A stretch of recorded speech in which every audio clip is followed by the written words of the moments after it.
When you first begin to study Latin, you run across sentences like this one. Puella servum laudat. The girl praises the slave. Or maybe it's the other way around. Servus puellam laudat. The slave praises the girl. Okay, here, at the beginning of each sentence, we have the subject, in the nominative case, because that's the subject case. Oh, but wait a second. The word puella ends in an A, but servus ends in an us. And wait, here's the accusative case, the servum and puellam. But one ends in a and the other in an Why are these endings different? This video answers that question and introduces the concept of declension, the groupings of nouns based on common endings. The simple answer to the question of why servus and puella have different endings for the same case is because they belong to different groups or different families. These groups or families are called declensions, and there are 3 of them. The first declension has words in the A group like puella, femina, or villa. The second is our us group like servus, dominus, filius. And the third declension is kind of a catch-all declension with no specific or predictable nominative ending, words like canis, leo, or gladiator.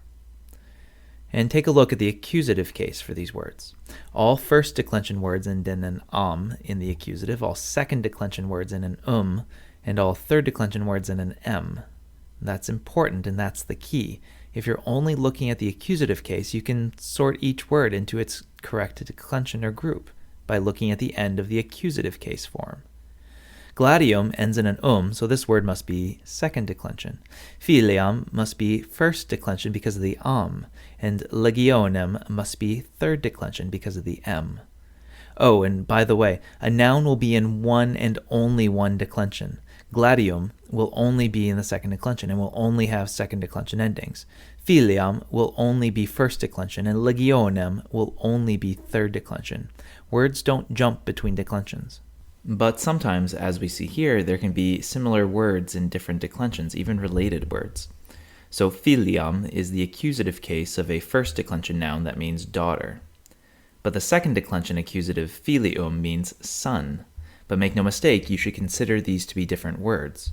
Likewise, the second declension accusative dominum is master, but when it's the first declension dominam in its accusative form, it means mistress, a female master. I will talk about this difference in gender in a little bit. So why do we have these declension groups? Well, it's good to have some sort of predictable pattern for words, so that you won't have to remember different endings for every single word. Having declensions makes figuring out the case endings for each noun a little bit easier. If I know that a word is in the second declension, I know that its accusative case will always end in an So why not just have one declension and give all words the exact same ending? Well, that would be boring and mindless, because everything would sound the same. It's kind of like if everyone had my beliefs. It would actually not be so nice. Everyone would think everything would be dull and tedious. And it's not really how languages develop by having one fixed rule for everything. For one, languages borrow words from other languages. So even if all Latin words ended in us and in the second declension, you'd have to fit every single new word to this pattern. And also, there's a lot more information in each declension than you know. For instance, words in the first declension, femina, puella, filia, tend to relate to women and other feminine things, while words in the second declension, like dominus, filius, servus, refer to men and other masculine things. By having 2 different declensions, 2 different groups, we can separate out the different genders.